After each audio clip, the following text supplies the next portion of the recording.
সুপ্রিয় দর্শক, আপনারা সবাই জানেন যে উপনির্বাচনে যখন কেউ মনোনয়নের জন্য লড়তে আসেন তখন সেখানে এরই মধ্যে থাকা প্রতিষ্ঠিত একজন নেতার শূন্যতাকে সেই এলাকায় পূরণ করতে আরও একজন আসেন।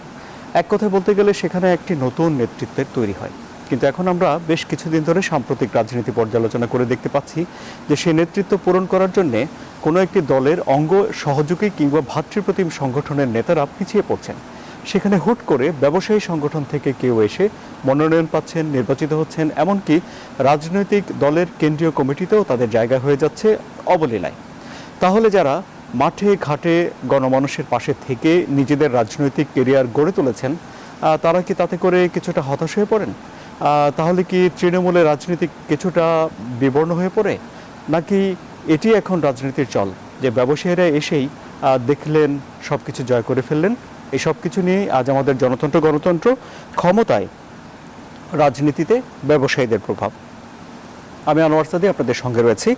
আজ আমার আমন্ত্রিত অতিথি চারজন। আমার সঙ্গে রয়েছেন সিনিয়র সাংবাদিক জনাব গোলাম মুর্তজা, আমার সঙ্গে রয়েছেন ঢাকা বিশ্ববিদ্যালয়ের রাষ্ট্রবিজ্ঞানী এবং অধ্যাপক ডক্টর নুরুল আমিন ব্যাপারী, আমার সঙ্গে রয়েছেন জগন্নাথ বিশ্ববিদ্যালয়ের উপাচার্য শিক্ষাবিদ অধ্যাপক ডক্টর মিজানুর রহমান এবং জাতীয় পার্টির কো চেয়ারম্যান জনাব কাজী ফিরোজ রশিদ এমপি। আমি আলোচনা শুরু করতে চাই জনাব গোলাম মুর্তজা আপনাকে দিয়ে। তাহলে প্রশ্ন হলো যে রাজনীতি এখন এমন জায়গায় কি চলে এসেছে যে যারা মাঠে ঘাটে রাজনীতি করবেন তারা কিছুটা নিজেদেরকে উপেক্ষিত ভাবতে পারেন, এমন সব ঘটনা ঘটবে অবলীলায়? ধন্যবাদ আপনাকে। আপনি যে কথাটি বলছেন যে রাজনীতি এখন দিয়ে কি বোঝানো হয়, এখন দিয়ে যদি শুধুমাত্র বর্তমানের এই সময়টিকে বোঝাই তাহলে সেটা একরকম। আর এখন দিয়ে যদি আমরা রাজনীতির সময়, তো আসলে এখন বললেও একটা আগে পরের অনেক সময়টা বিবেচনায় নিতে হয়, তো সেই বিবেচনায় যদি নিতে হয় তাহলে রাজনীতিতে ব্যবসায়ীদের যে প্রভাব সেটার কিন্তু একটা ধারাবাহিকতা আছে।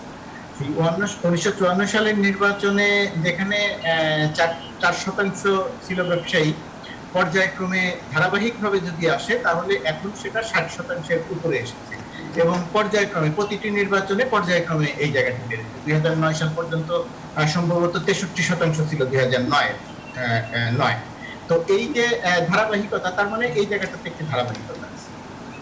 একটা গেলে একটি দিক। এর বাইরে আরেকটি দিক, আপনি বলছেন তৃণমূলের রাজনীতি বা ত্যাগী রাজনীতি যারা করছেন তারা তো মনোনয়নের প্রত্যাশায় থাকেন, একটি নির্বাচন আসবে, সেই নির্বাচনে তারা দলের মনোনয়ন পাবেন এবং তারপর তারা নির্বাচন করবেন, নির্বাচিত হবেন, এটাই থাকে তাদের প্রত্যাশা।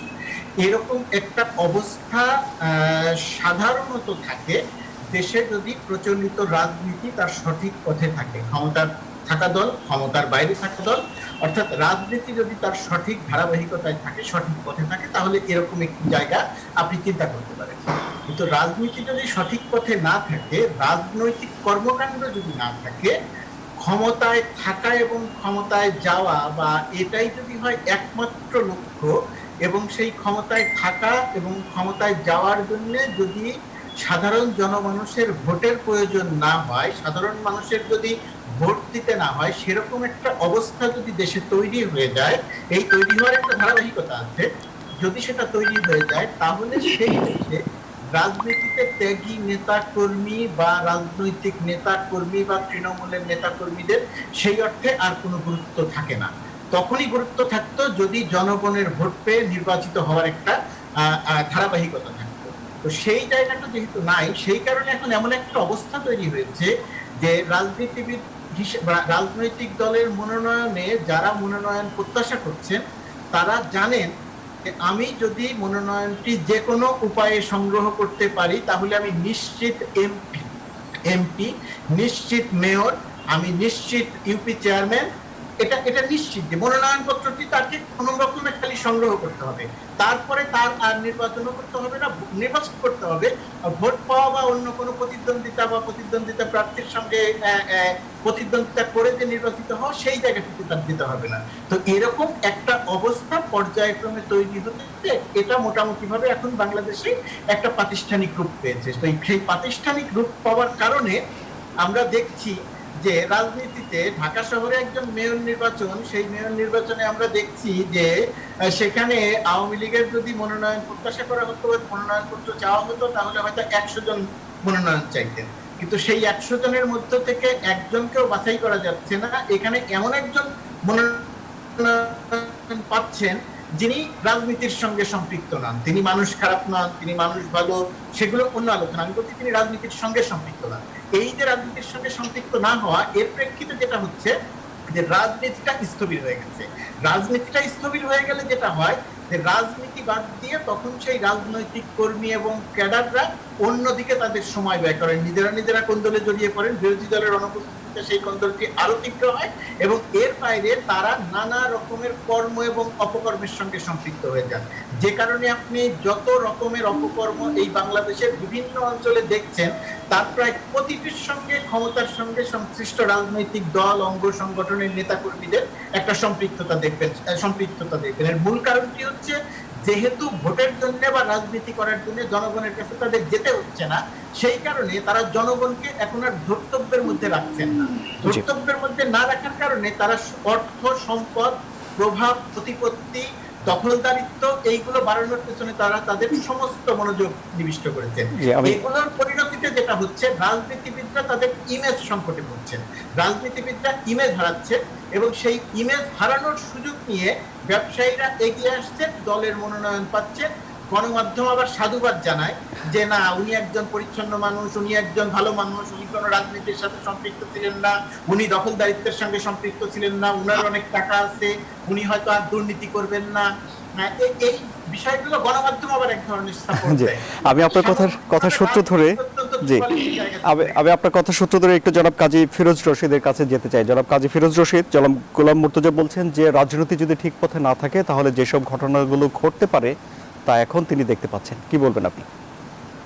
আমি তার সাথে সম্পূর্ণ একমত। গোলাম মুর্তজা সাহেব যে কথা বললেন সঠিক, তবে প্রশ্ন হচ্ছে যে রাজনীতিবিদদের এই নির্বাচন বা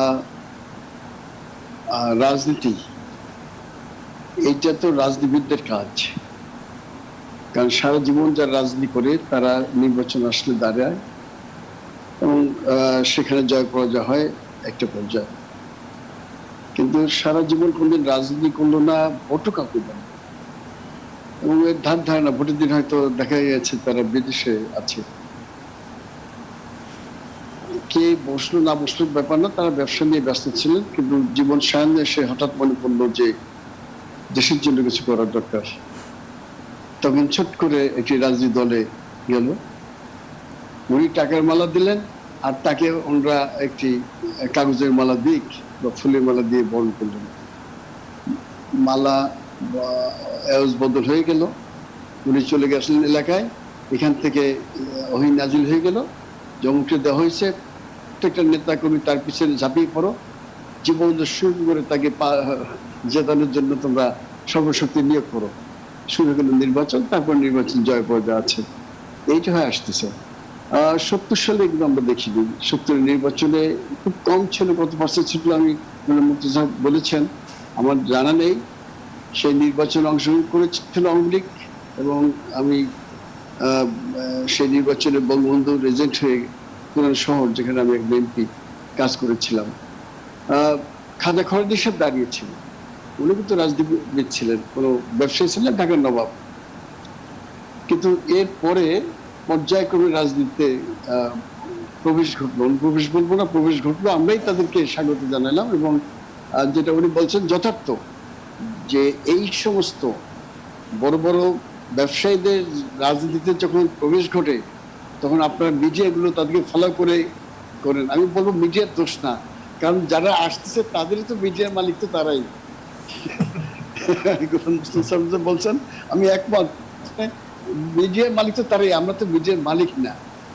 আমাদের খারাপ বললেও ঠিক আছে, ভালো বললেও ঠিক আছে, আমাদের কোনো প্রচার না করলেও আমরা কিছু মনে করে কিছু নেই। আমরা হয়তো আপনাদের ধন্যবাদ ধরি যে ভাই আজকে আমার একটা মিটিং আছে, যদি একটু প্রচার করেন আমার জন্য একটু সুবিধা হয়, জনগণ দেখতে পারে যে আমি কিছু বললাম। কিন্তু ওনাদের তো প্রচার লাগে না, আগে থাকতেই এমন ভাবে থাকে, কারণ মিডিয়ার মালিক সে, স্বত্বাধিকারী সে যখন রাজনীতিতে আসে তখন গোটা মিডিয়া এবং যারা নমিনেশন দেয় যে দল, তারা চিন্তা করে যে তাকে আনলে আমি ওই মিডিয়ার সম্পূর্ণ সাপোর্টটা পাবো, টাকার সাপোর্ট পাবো, তাকে তো টাকা দেওয়া লাগবেই না, উপরন্ত সে আরো দলকে সহযোগিতা বা সাহায্য করতে পারবে। আর আমাকে তাহলে মনে করে যে আমি তো বার্ডেন, আমি 1 পয়সাও দলকে দেবো না। আমি কোন রকম নির্বাচনটা করে আসতে পারলেই বেঁচে যাই, দলও আমাকে পয়সা দেবে না। তাই মানে লীলাবনির মতন ছেড়ে দেয় যে যেভাবে পারো তোমরা খাইলে মানুষ চলে আসো। আমাদের অবস্থা হচ্ছে রাজনীতিতে এইটা। জনাব কাজী ফিরোজ রশিদ, সবই যদি টাকার মালা আর ফুলের মালা বিনিময় হয়, তাহলে জনগণের সেবা, দেশপ্রেম, উন্নয়ন, এইসব কথাগুলো কেন আমরা শুনি রাজনীতিবিদদের মুখে?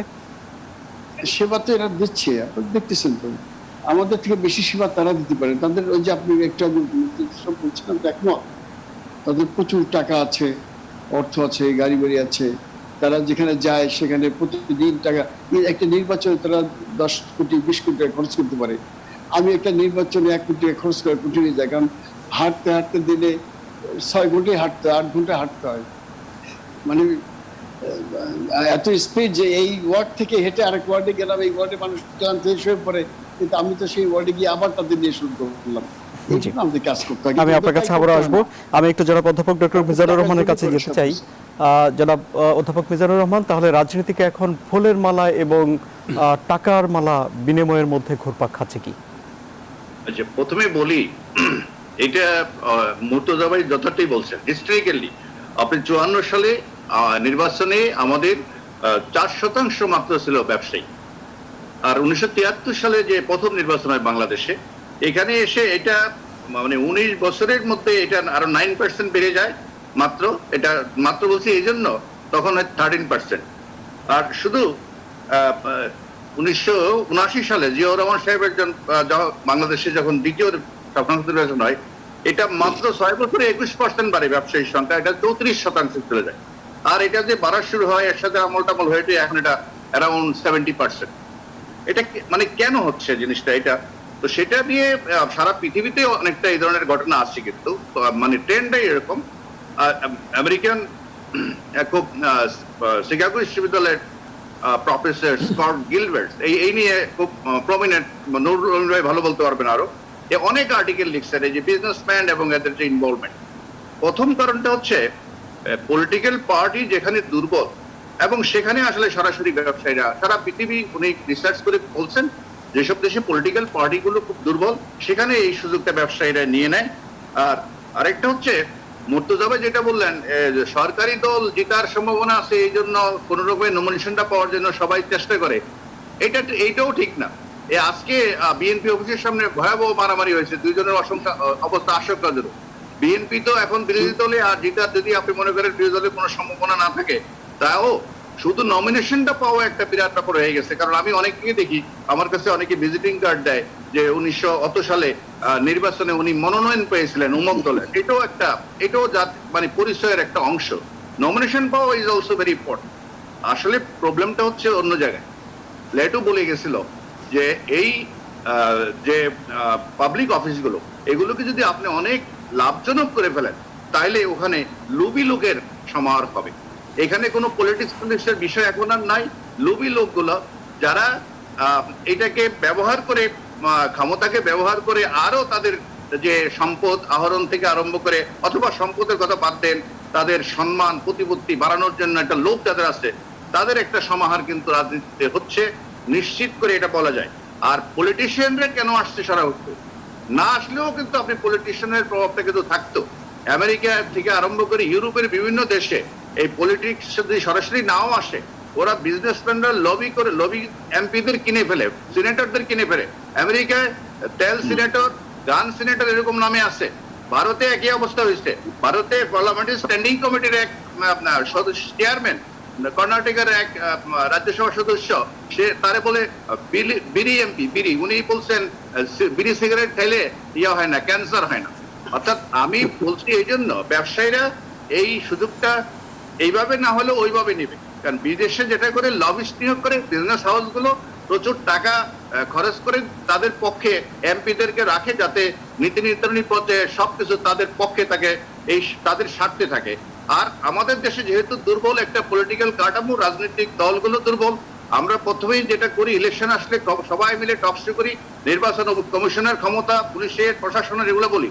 কিন্তু আসল যে স্টেক হোল্ডার, নির্বাচনের মূল শক্তি যেটা রাজনৈতিক দল, এদের যে কাঠামোগত দুর্বলতা, এদের সম্মেলন হয় না বছরের পর বছর।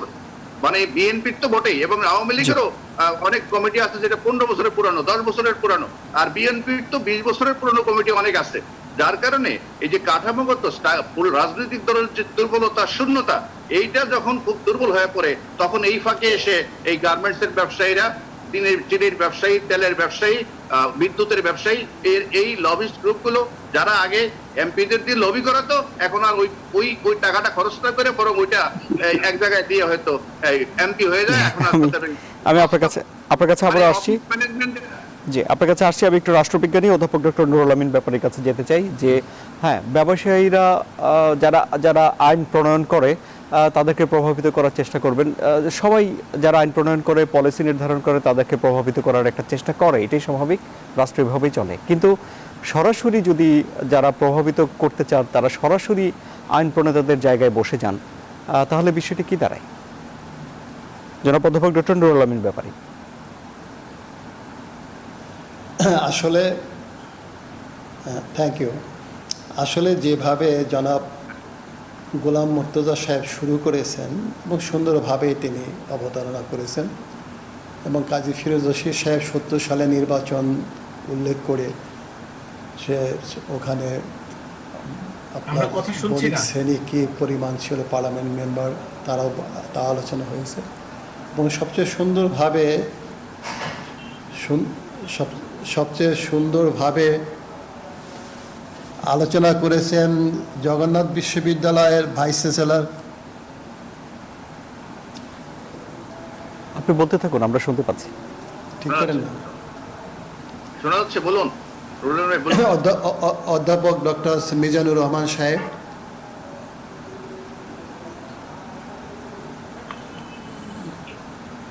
ডিস্টার্ব করতেছে তো? জি, আপনি বলুন, আমরা শুনতে পাচ্ছি। সাউন্ড আসতেছে তো?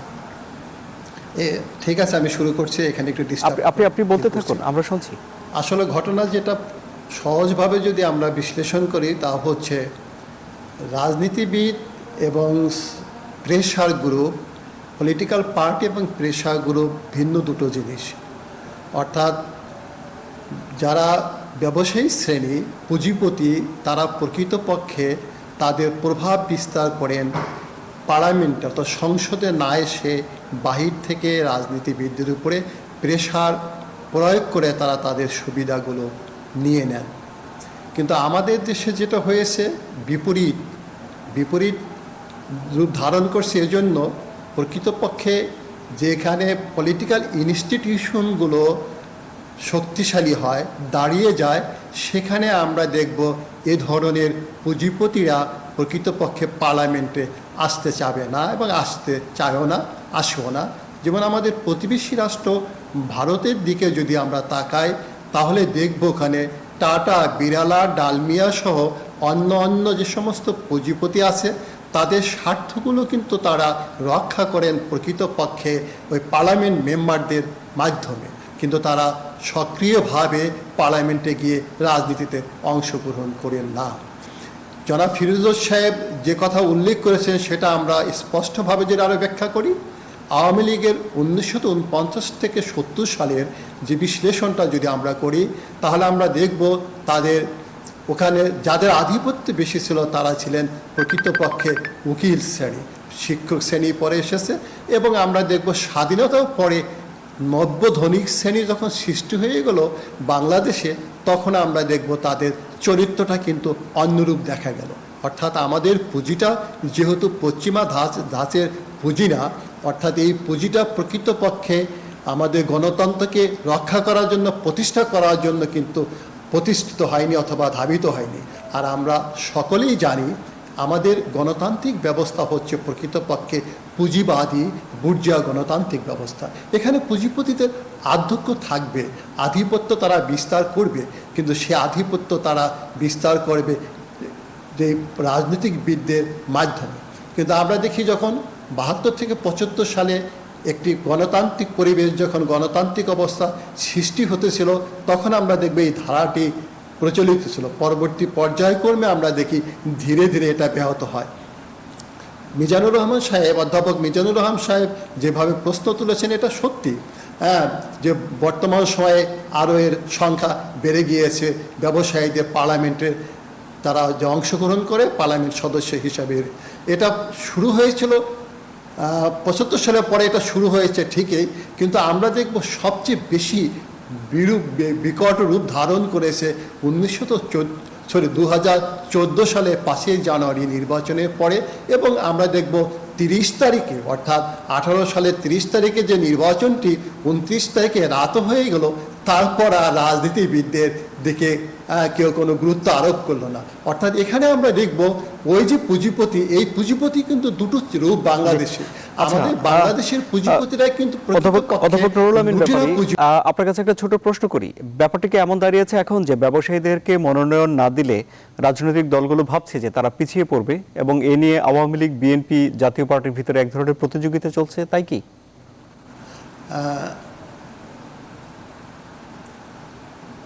সমস্ত পার্টিগুলোই ওদিকে, অর্থাৎ ব্যবসায়ীদের দিকে বেশি লক্ষ্য করছে। এজন্য যে নির্বাচন করতে টাকা লাগে। আগে দেখবেন পাকিস্তান আমলে, যেটা আমি শুরু করেছি, 70-এ নির্বাচনও দেখবেন ব্যবসায়ীদের ইনভলভমেন্ট বেশি ছিল না, আমার টাকাও লাগতো না।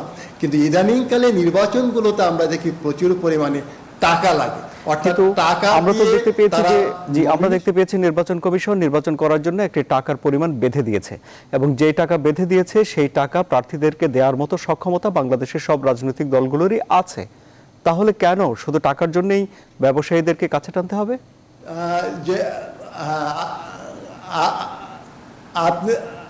আপনি যে প্রশ্ন করেছেন ঠিকই আছে, কিন্তু খুব সম্ভবত 15 লক্ষ টাকা পর্যন্ত মনে হয় ব্যয় করতে পারে, মনে হয় আমার যেটা। কিন্তু আপনারা দেখবেন কয়েক কোটি, প্রচুর শত কোটি টাকা অনেক সময় ব্যয় হয়, কিন্তু এই টাকাটা কিন্তু হিসাব যেটা নেওয়ার কথা ছিল নির্বাচন কমিশন, সেখানে নির্বাচন কমিশন নিতে পারছে না অথবা নেয় না। কারণ নির্বাচন কমিশন কিন্তু কনস্টিটিউশন আমাদের যেটা তাদের স্ট্যাটাস দেওয়া হয়েছে, সেটা কিন্তু তাদের স্বাধীনতা তাদের দেওয়া হয়েছে। কিন্তু আমরা দেখব এই নির্বাচন কমিশন নিজের স্বাধীনতা নিজেই খর্ব করে, প্রকৃতপক্ষে সেটা সে ব্যবহার করতে পারে না। অর্থাৎ একটা ছোট বিরতি আমাকে নিতে হচ্ছে, কিন্তু এই নির্বাচনে কেন এত বেশি টাকা ব্যবহার করতে হচ্ছে, এবং রাজনীতিবিদরা তাদের কেন্দ্রীয় কমান্ডকে বা শীর্ষ নেতাদেরকে কনভিন্স করে নিজেরা কেন মনোনয়ন নিতে পারছেন না? এতে করে কি ব্যবসায়ীদের কনভিন্স করার ক্ষমতা রাজনীতিবিদদের চেয়ে বেশি কিনা? এইসব প্রশ্ন আছে, এসব নিয়ে আলোচনা আমরা করব বিরতির পর। আমাদের সঙ্গে থাকুন।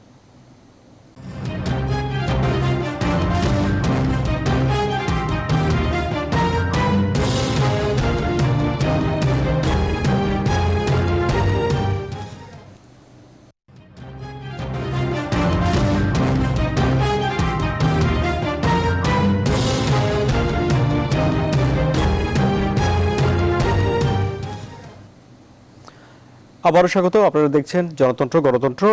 এই পর্যায়ে আমি জনাব গোলাম মুর্তজাকে দিয়ে আবারও শুরু করতে চাই দ্বিতীয় পর্ব। জনাব গোলাম মুর্তজা, তাহলে রাজনীতিবিদরা কি তাদের ঊর্ধ্বতন নেতাদের, কেন্দ্রীয় নেতাদের মানাতে পারছেন না? তারা কি তাদের কাছাকাছি নেই? যারা ব্যবসায়ী তারাই এসে সবাইকে কনভিন্স করে ফেলতে পারছেন না? এখানে কনভিন্স করে ফেলার ব্যাপার নয়। আমি পূর্বে যে বক্তব্য দিয়েছিলাম সেখানে আবারও বলতে হয় যে রাজনীতি যদি তার সঠিক ধারাবাহিকতায় না চলে, রাজনীতিবিদরা যদি রাজনীতি না করে, তাহলে আসলে কোনো স্থানই তো শূন্য থাকে না, তো সেই শূন্য স্থানগুলো কোনো না কোনো ভাবে পূরণ হয়ে যায়। তো সেই জায়গাটিতেই ব্যবসায়ীরা আসছে। ব্যবসায়ীরা কেন আসছেন? কেন ব্যবসায়ীদের মনে হলো যে তারা রাজনীতি করবেন পর্যায়ক্রমে এই যে আসার? এর তো একটা প্রেক্ষাপটটা হচ্ছে যে আমাদের এখনকার যারা ব্যবসায়ী হয়েছেন বা আগের যারা ব্যবসায়ী ছিলেন, আমাদের যে সমস্ত রাজনীতিবিদরা, সেই রাজনীতিবিদদের যারা প্রতিষ্ঠিত, যারা সত্যিকারের রাজনীতিবিদ, তারা নির্বাচনের জন্য বা দল পরিচালনার জন্য এই সমস্ত ব্যবসায়ীদের উপর নির্ভরশীল ছিলেন। তারা এই সমস্ত ব্যবসায়ীদের কাছ থেকে একটা নির্দিষ্ট মাত্রায় সহায়তা নিতেন। প্রথম দিকে এই সহায়তাটা একটা সহনশীল পর্যায়ে ছিল, যখন রাজনীতিটি রাজনীতিবিদদের হাতে ছিল। যখন রাজনীতিক নেতা যখন মাস্তানিতে ঢুকে গেলেন, মাস্তান চক্রের হাতে যখন রাজনীতি পড়ে গেল, তখন এই মাস্তান চক্র ওই ব্যবসায়ীকে হুমকি দিতে শুরু করলো। আগে যাকে 5,000 টাকা দিতে হতো, ওই মাস্তান চক্র এসে বললেন যে তাকে 5 লাখ টাকা দিতে হবে। এই যে একটা পর্যায়ক্রমে বাড়তে থাকলে, এই পর্যায়ক্রমে বাড়ার পরে একটা পর্যায়ে এসে সামরিক শাসকগুলো এখানে একটা বড় ভূমিকা রাখলো, যে কাউকে ডেকে এনে এমপি বানিয়ে দেওয়ার যে একটা কালচার তৈরি করলো, তার একটা ভূমিকা আছে এখানে। কিন্তু তার এই জায়গাটাতে আমি যে কথাটি বলতে চাইছিলাম, যে সেই ব্যবসায়ী একটা সময় এসে মনে করলেন যে আমি 5 লক্ষ টাকা চাঁদা দিব কেন, আমি 5 কোটি টাকা খরচ করে নমিনেশন নিয়ে আমি নিজে এমপি হব। এই যে ধারাবাহিক এই যে অবস্থাটা তৈরি হলো, তখন সে নমিনেশন কিনতে চাইলো। সেই নমিনেশন কেনার জন্য সে তখন দেখলো কি করতে হবে নমিনেশন কেনার জন্য। সেই কি করতে হবে, এই কির বহুবিধ ব্যাখ্যা আছে, আমি সেই আলোচনাটা এখানে করবো না, কারণ এর কোনোটারই প্রমাণ দেওয়া যাবে না। ফিরোজ ভাই বলতে পারবেন যে কি কি করতে হয় বা কি কি করে, পরিষ্কার করে বলতে পারবেন। তো এই কি কি করতে গিয়ে রাজনীতিবিদ ব্যবসায়ীরা নমিনেশন কিনতে শুরু করলেন বা নমিনেশন পেতে শুরু করলেন। তাও একটা পর্যায় পর্যন্ত ছিল যে যখন তারা নমিনেশন পাওয়ার পরেও তারা নিশ্চিত ছিলেন না যে তারা এমপি বা তারা মেয়র। এখন যেটা হয়ে গেছে, এখন অনেক সহজ হয়ে গেছে যে তারা এখন নমিনেশন পাওয়ার সঙ্গে সঙ্গেই জেনে যাচ্ছেন যে তিনি মেয়র বা তিনি এমপি। এই কারণে এই জায়গাটিতে সংখ্যা আরো অনেক বেশি বেড়ে গেছে। শেষ করি কয়েকদিন, আমি শেষ করতে একটু দিয়ে যে কয়েকদিন আগে মাননীয় প্রধানমন্ত্রী একটি কথা বলেছেন যে সামরিক বাহিনীর থেকে, অভিধান থেকে মার্শাল ল শব্দটি বাদ দিতে হবে। অত্যন্ত গুরুত্বপূর্ণ কথা এবং বাংলাদেশের জনমানুষের জনভাবনার প্রতিফলন এই বক্তব্য। এখানে একটা প্রশ্ন হচ্ছে, রাজনীতিবিদরা যে তার ইমেজ হারিয়েছে, যদি রাজনীতিবিদরা সেই ইমেজ পুনরুদ্ধারে মনোযোগী না দেন, তাহলে ওই সংবিধান থেকে মার্শাল ল শব্দ যদি বাদও যায়, তবু আপনার এই জায়গাটিতে জনমঙ্গল সাধিত হচ্ছে না। অনেক ধন্যবাদ। রাজনীতিবিদদের তৎপর হতে হবে, তাদের কিছু কাজ করতে হবে। অনেক ধন্যবাদ। আমাদের হাতে সময় কম, আমি জনাব কাজী ফিরোজ রশিদের কাছে যেতে চাই। আমরা আমেরিকাতেও দেখলাম যে একজন বিখ্যাত ব্যবসায়ী ডোনাল্ড ট্রাম্প হুট করে রাজনীতিতে এলেন এবং তিনি দেশ শাসনের ভার নিজের হাতে তুলে নিলেন। তাহলে কি এটি দুনিয়া জুড়েই তাই হচ্ছে নাকি, জনাব কাজী ফিরোজ রশিদ? হ্যাঁ, আমরা তো আশেপাশে যা দেখি মোটামুটি আমেরিকা, ভারতবর্ষ এটাই দেখা যায়। অন্য কোনো দেশে, ইংল্যান্ডে এতটা দেখা যায় না। শুধু আমেরিকার, ভারতবর্ষ আমরা এই প্রতিযোগিতায় নেমেছি। আমাদের দেশে অনেক বেশি প্রতিযোগী হয়ে গেছে এখন, যেটা একটা ভয়াবহ রূপ নিচ্ছে। আমি এক কথা বলতে চাই, যেটা মর্তুজা সাহেব বলছেন যে একজন রাজনীতিবিদ সে কতগুলো ব্যবসায়ীদের উপর নির্ভর করে।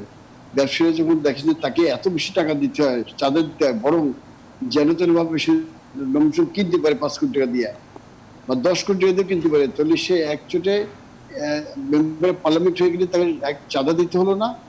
দ্বিতীয়ত তো তার ব্যবসার প্রসার আরো করতে পারবে, সে খুব বুক ফুলিয়ে ব্যবসা করতে পারবে। একটি এখানে অবস্থা আছে, পাকিস্তান দেখেন, আমাদের আদমজি, ইস্পানি, বাবা, টাটানি, সাইগল, এরা কিন্তু রাজনীতি করতেন না।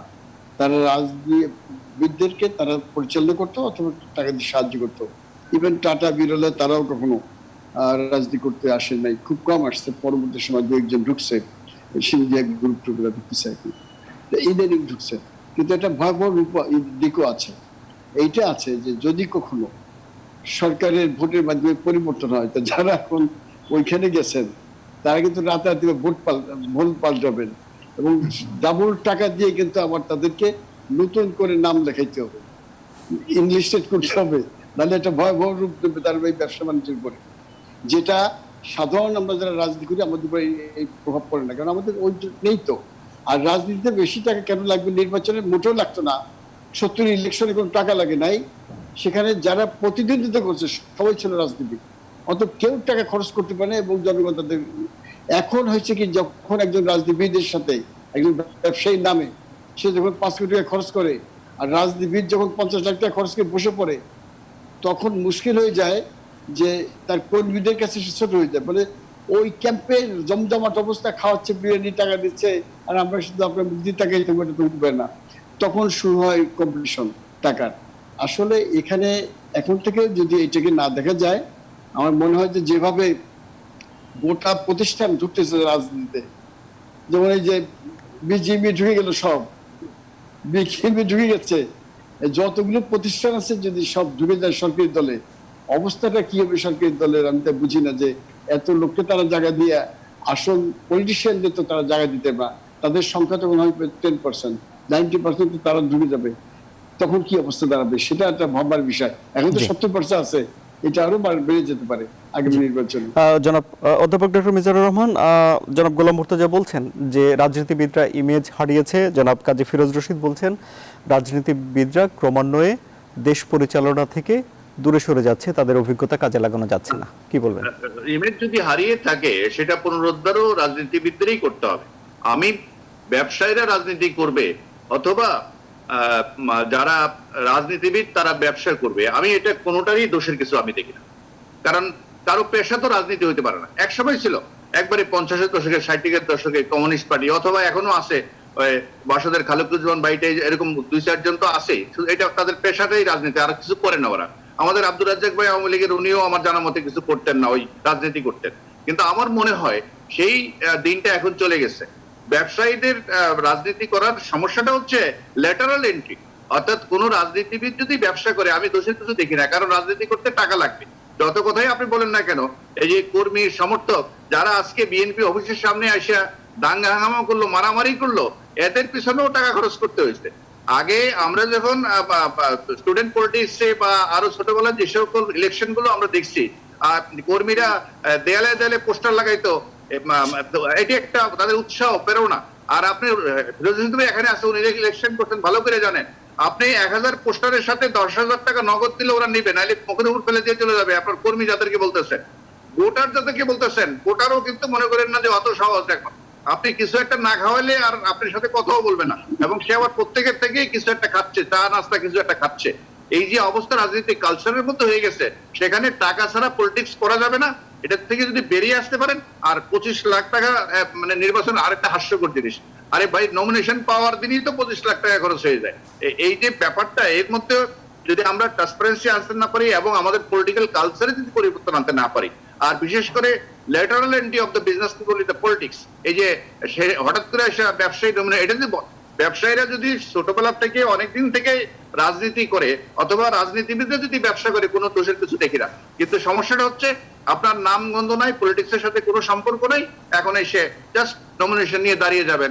এটাই হচ্ছে সবচেয়ে ভয়ঙ্কর চিত্র। আমি মনে করি, আবারও বলছি, আমি রিসার্চ বেস কথা বলছি, সারা পৃথিবীতে যেখানে যেখানে এই ঘটনাগুলো ঘটছে, সেটা হচ্ছে পলিটিক্যাল পার্টির যে দুর্বলতা, সেই দুর্বলতার কারণেই ঘটছে।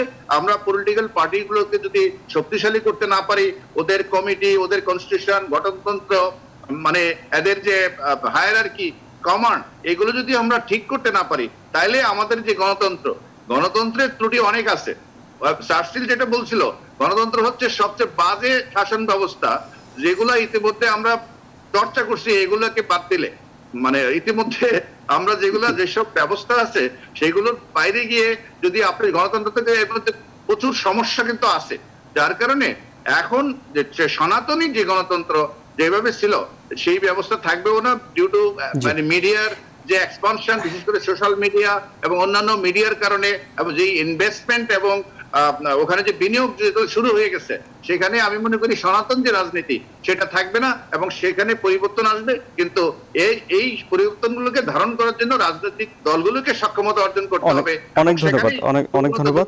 আদারওয়াইজ যেটা জনাব অধ্যাপক ডক্টর নুরুল আমিন ব্যাপারী, তাহলে কি বাংলাদেশের রাজনৈতিক দলগুলো দুর্বল হয়ে পড়ছে?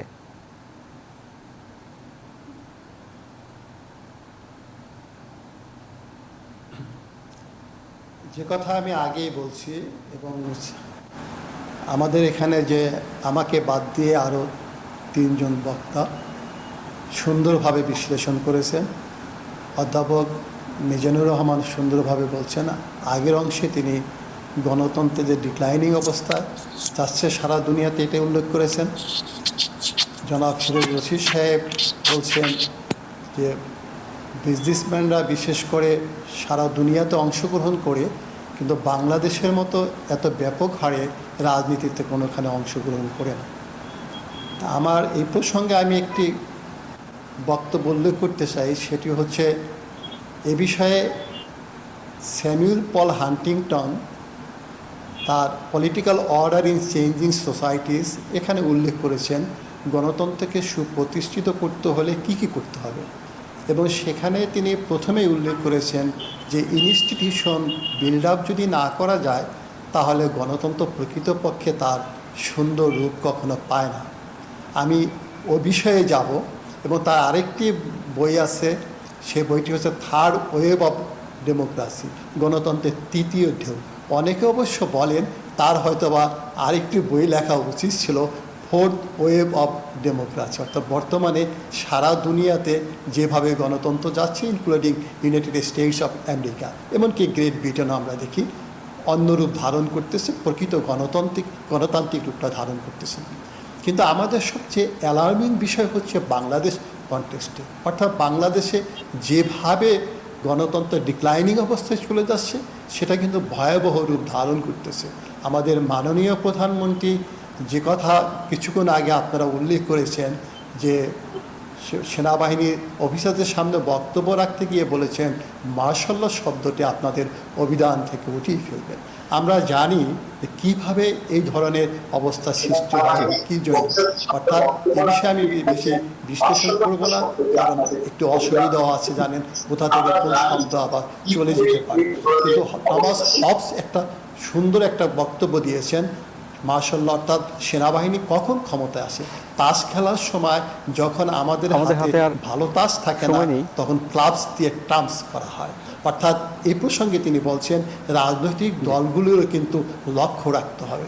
এই যে ইনস্টিটিউশন, আপনার এই আলোচনার এই কথার মধ্যে দিয়ে শেষ করছি আজকের মতো জনতন্ত্র গণতন্ত্র। আমাদের সঙ্গে থাকায় সবাইকে ধন্যবাদ।